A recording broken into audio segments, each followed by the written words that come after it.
Assalamu alaikum everyone. Today the topic I'm going to discuss is the lease amortization table. Lease amortization table shows how the lease liability decrease over a period of time. This table is similar for the lessor and the lessee. The only difference is that while the lessor receives the payment, the lessee is making the payments. So the cash flow sign could be different.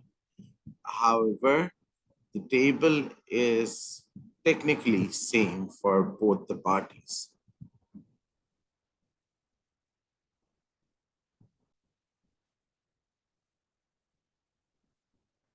So I have a question over here. There's a bank which gives a company a machine with the following lease conditions. The cost of the machine is 92,001. The down payment is 20%. The commencement date is January 1st, 2001. That's the lease starting date. The lease term is 10 years. The lease payment made in arrears at the end of the year is 10,000 annually. Lease incremental borrowing rate, the interest rate you have to pay annually is 6%, and the useful life of the asset is 25 years. So the asset is long-lived and it will last longer than the lease. So the question is construct the lease amortization schedule to show the payment plan. Now, over here, I have the lease amortization table.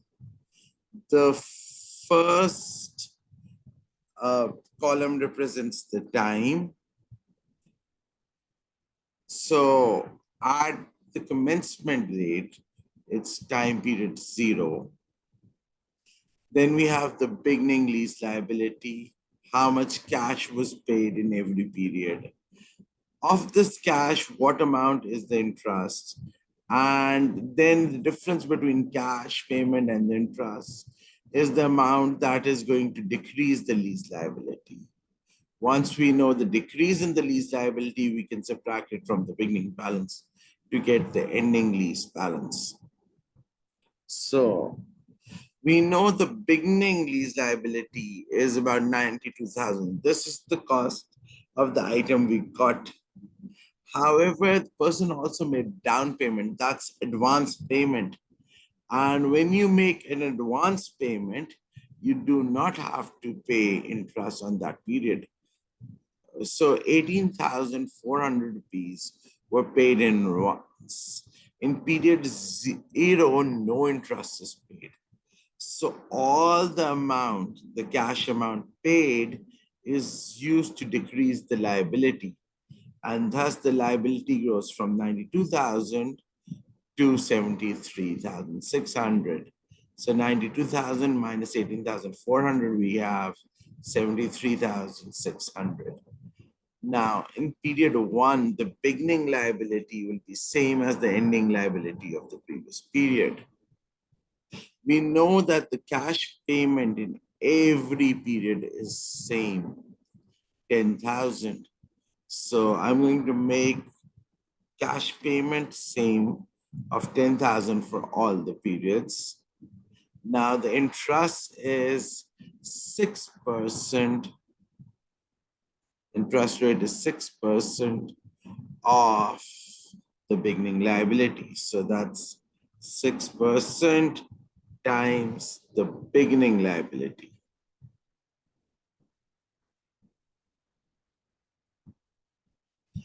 Because the interest rate is constant in this problem, I'm going to fix the interest rate. I'm going to fix the interest rate.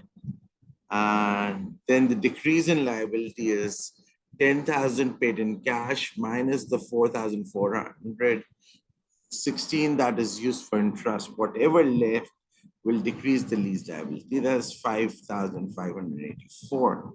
So from the 73,601, 55,084 is going to be used to decrease the lease liability. What we are left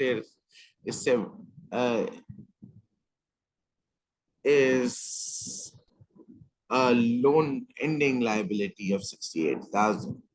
Now repeating the process, The starting balance of second period is the ending balance of the previous period. 10,000 cash payment, interest rate applied at the beginning balance of 68,000. So that's 6% times 68,000. And then the decrease in liability is 10,000 minus 4,081. So our liability should decrease by 68,000. The second period, 68,000. 17 minus 5,019. 919 gives me 62,097 as the ending liability. Now repeating this process for 10 periods for interest as well, for decrease in lease liability, and for ending lease. Notice interestingly, as your time period goes on, your ending lease liability becomes zero. This is because every period you're paying off your lease. So at the end, you will don't have to pay any extra lease amount. Secondly, notice in the starting period, the interest is more. So in the first 10,000, 4,400 was paid as interest. In the second 10,000, only 4,000 was paid. In the ninth 10,000, only 100 was paid as in 1,000 was paid as interest.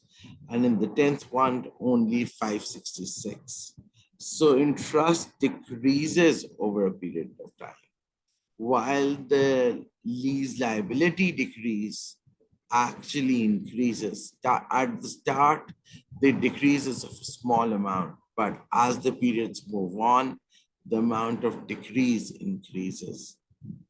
Hopefully this clears how to make a lease amortization table. I'm going to make one more video with a few interesting things that happen in real life. For example, I'll show you how to deal with floating interest rate in leases. Second, how to deal with balloon payments at the end. And if you have any incremental charges